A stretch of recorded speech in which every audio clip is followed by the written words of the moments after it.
রোজগারের তুলনায় ব্যয় বাড়লে মধ্যবিত্তের অনেকেই পাতে তোলেন ডাল, ভাত, ডিম কিংবা আলু ভর্তা। ঊর্ধ্বগতির বাজারে এখন এসব পণ্যেরও বেজায় দাম। তথ্য বলছে, গেল বছরের এই সময়ে প্রতি কেজি আলুর দাম ছিল ৩৫ থেকে ৪০ টাকা, আর এক বছরের ব্যবধানে সেই আলুর দাম এখন ৬৫ থেকে ৭০ টাকা। বড় দানার মসুর ডালের কেজি ছিল ৯০ থেকে ৯৫ টাকা, এখন কিনতে হচ্ছে বাড়তি ১০ টাকা দামে। এক বছরের ডিমের দাম ডজনে ৫ টাকার মতো বেড়ে বিক্রি করা হচ্ছে ১৫০ থেকে ১৫৫ টাকাতে।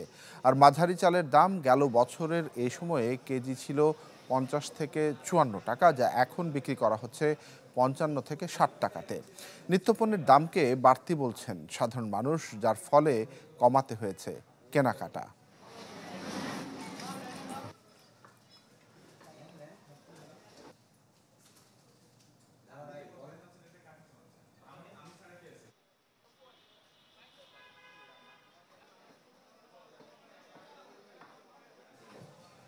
নগদের কাছে সব গ্রাহকই প্রিয়, তাই তো সারা দেশে ক্যাশ আউট চার্জ সবচেয়ে কম।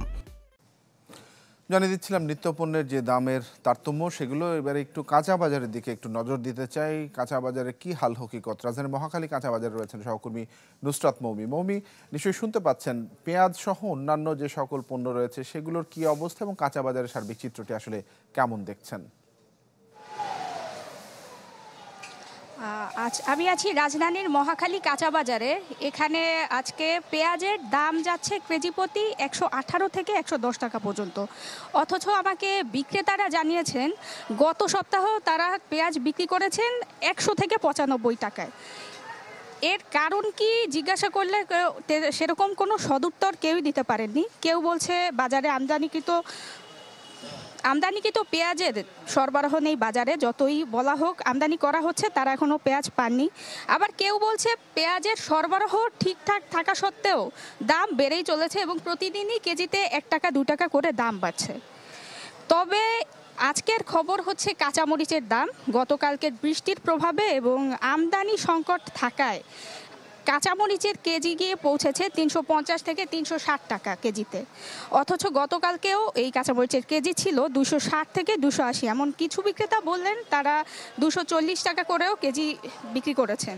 সেখানে আজকে হঠাৎ করে এত বেশি দাম বাড়ায় ক্রেতাদের কোনো সদুত্তর তারা দিতে পারছেন না। ক্রেতারা চড়াও হচ্ছেন বিক্রেতাদের উপরে। শুধু কাঁচামরিচই নয়, প্রায় প্রত্যেকটি সবজির দামই হচ্ছে ১০ থেকে ২০ টাকা করে বেশি আছে।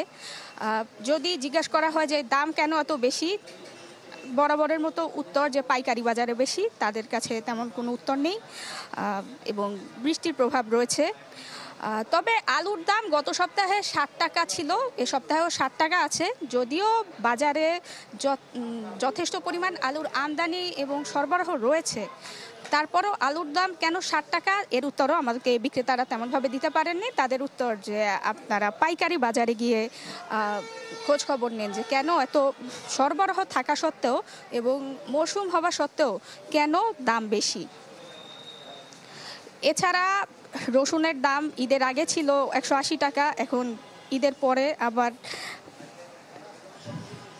২১০-এ পৌঁছেছে এবং যে আদা ঈদের আগে ছিল ১৮০ টাকা, সেটা এখন কেজি প্রতি ৩০০ টাকা দরে বিক্রি হচ্ছে। স্বাভাবিকভাবেই ক্রেতারা ক্ষুব্ধ। তারা যে ধরনের বাজেট নিয়ে বাজারে আসছেন সেই ধরনের আশানুরূপভাবে তারা বাজার করতে পারছেন না এবং যে ধরনের পরিকল্পনা, যা কেনার পরিকল্পনা নিয়ে আসছেন, সেটা তাদের বাজারের ব্যাগ ভরতে পারছে না। অনেকে ক্ষুণ্ণ মনেই খালি হাতে।